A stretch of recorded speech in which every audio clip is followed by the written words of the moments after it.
di Norway ya, tapi bukan ya. Seakan-akan bukan. Ini bukan di Norwegia ya. Ini Danone. Dan bungkus kolam no aja besar ya. Jangan lupa like dan subscribe YouTube channel Aceh Astronomy. Okey. Ya. Ini namanya jalan Lumbus Lamno. Lumbus itu lagi guys ya.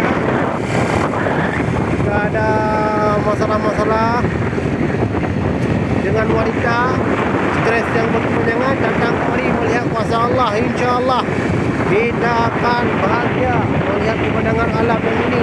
Bahagia hati di dunia dan akhirat. Itu saatan afdalu min sana.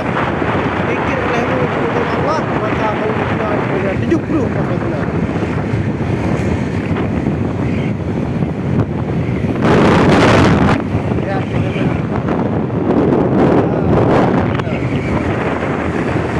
Indah ya.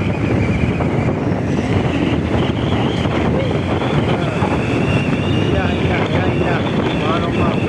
La ilaha illallah wallahu akbar ya. Subhanallah. Alhamdulillah wa la ilaha illallah. Datang kemari saja ya guys.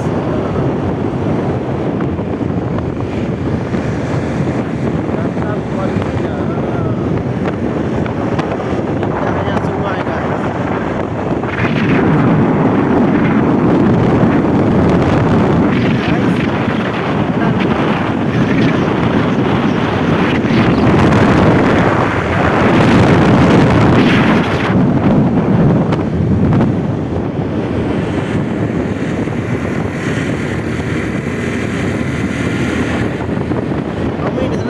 Mau mendung dan hujan, maka ada bawa pentel.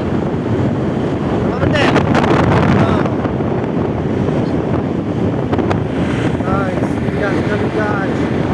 Ini seakan kita menuju ke Tangsel guys ya. Beginilah jalan Tangsel. Itu sudah besar pohon besar ya. Ya, jangan lupa ke Aceh guys. Nah, jangan lupa guys. Ini dan subscribe YouTube channel Aceh Astronomy guys.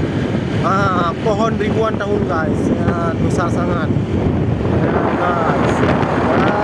Lupa guys, hati-hati guys ya guys.